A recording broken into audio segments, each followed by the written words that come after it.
So ఇప్పుడే మనం చూసుకున్నట్లయితే మరొక అప్డేట్ అయితే రావడం అయితే జరిగిందనమాట. చంద్రబాబు గారు కీలక అప్డేట్ అయితే ఇవ్వడం అయితే జరిగింది.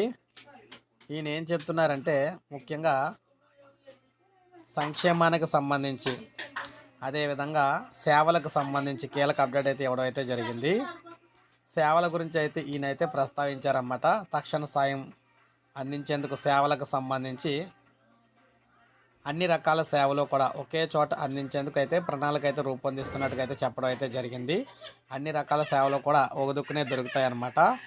ఆ సేవలు మనం చూసుకుంటే కేవలం మీ ఫోన్ దగ్గర నుంచే మీరైతే సేవలు పొందే విధంగా అయితే చూస్తున్నాం అని చెప్పేసి ఈయనైతే తెలియజేశారు ప్రజలకి.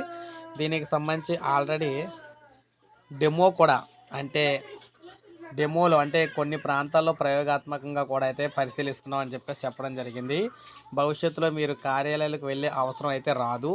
కుల సంబంధించి కావచ్చు, జననకు సంబంధించి కావచ్చు, మరణాలకు సంబంధించి కావచ్చు, ధ్రువపత్రాలు కావాలంటే ఒక మెసేజ్ పెడితే చాలు మీ ఇంటికే తెచ్చి ఇచ్చే వ్యవస్థను అయితే తీసుకొస్తాం. పురపాలికలు పంచాయతీల్లోనూ ఆన్లైన్ ద్వారా పౌర సేవలు అందిస్తాం. రాష్ట్ర వ్యాప్తంగా ఒకే రోజు 60 లక్షల మందికి అయితే పెన్షన్లు ఇచ్చాం. ఇక వాట్సాప్లో మెసేజ్ చేస్తే ధాన్యం కొనుగోలు చేసేలా సౌకర్యాలు మెరుగుపరుస్తాం. ఇప్పటికే రాష్ట్రంలో మనం చూసుకున్నట్లయితే చాలా సేవలు అయితే ఆన్లైన్లో ఉన్నాయి. మిగిలిన చర్యలన్నీ కూడా వాట్సాప్ ద్వారా అయితే కొత్త విధానంలో తీసుకొస్తున్నాం.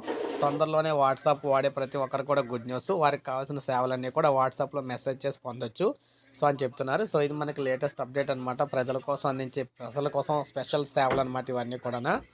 ఎవరో కూడా కార్యాలయాల చుట్టూ తిరగకుండా. సో ప్రతి ఒక్కరు ఒక లైక్ చేయండి, సబ్స్క్రైబ్ చేసుకోవాలి, మన ఛానల్ సబ్స్క్రైబ్ చేసుకోండి.